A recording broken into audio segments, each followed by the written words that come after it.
When least expected, today, yet another wrinkle has unfolded in the ongoing legislative nightmare over the battle of gay marriage here at the Boston State House, where the news of this liberal agenda first came to the attention of the entire nation a year ago. Let's hear what both sides of the equation had to say as the announcement was released by Kris from the Massachusetts Family Association. Tell me what happened here today and what your impression is of the outcome. Well, today, as you know, we announced the formation of a ballot question committee and that we will begin a citizens initiative petition this fall to get a clean amendment that clearly defines marriage between one man and one woman to the people to vote on. Is there anything that you would like your Christian viewers to understand about how they might further the success of this action today? I believe that the prayers of faithful people and the civic involvement of faithful people of faith, is bearing fruit. And we look forward. This is just the beginning of a 3-year race, and we're just out of the chalks, but I believe it will get done. And you have a website and a phone number for contact? Yes, we do. The name of the ballot question committee is voteonmarriage.org, and that is the website. It's up and running, and it has comprehensive information. Now, are you going to put this What are you going to be doing to defeat this? They have a lot of national groups on their side, don't they? I think it's significant that without the national groups, they would probably be nowhere.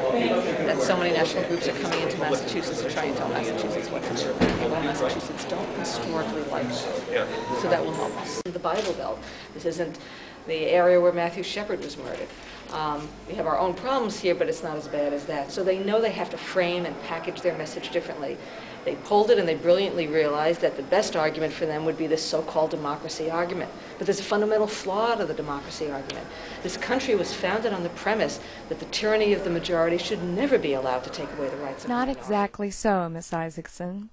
The majority you refer to that our founding fathers sought to overthrow were those enforcing the tyranny of a monarchy where the people had no vote on taxation. A far cry from immoral liberal judges creating protection for sexual perversion which our forefathers abhorred. Thomas Jefferson wrote that he worried about the judicial branch corrupting the very liberty they were designed to defend, becoming like monarchs. The Puritans believed that conjugal love should be demonstrated through conjugal union, by which husband and wife became one flesh, as written in their writings of that time. The Sodomy Acts made the crime of sodomy a capital offense in England. The laws of colonial New England, that were based on those of England, stated that sodomy and bestiality were capital crimes. The capital laws of the Connecticut colony testified to that fact.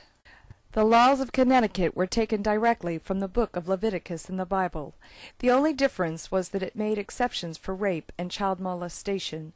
30 years before the Connecticut laws were passed, Massachusetts Bay completed the body of laws and liberties in 1641, which named 12 capital crimes, including sodomy and bestiality.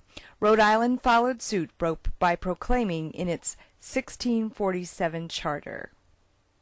First of sodomy, which is forbidden by this present assembly throughout the whole colony, and by sundry statutes of England, Henry VIII, VI, and V, Elizabeth.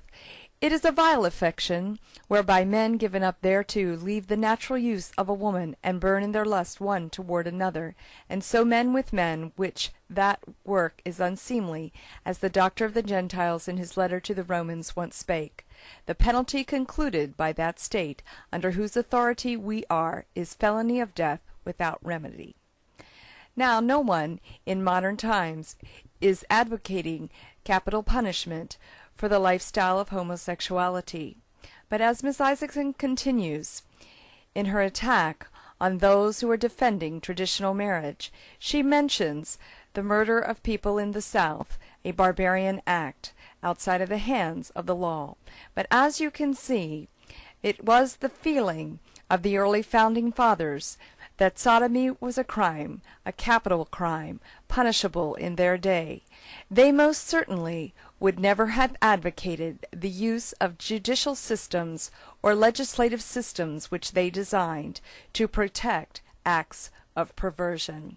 And so it is a very twisted our founding fathers would have defended a minority practicing a lifestyle of homosexuality, when in fact all of their writings and their consistent behavior enforced by the laws they made were exactly the opposite.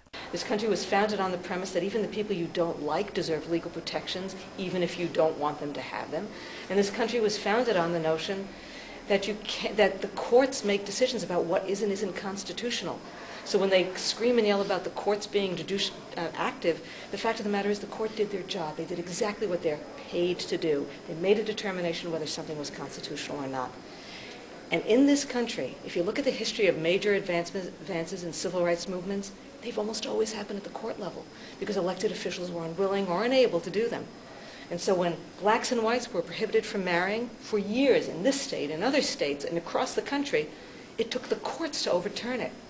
And it wasn't until 1948 that it happened for the first time in California. They said interracial marriage bans are illegal.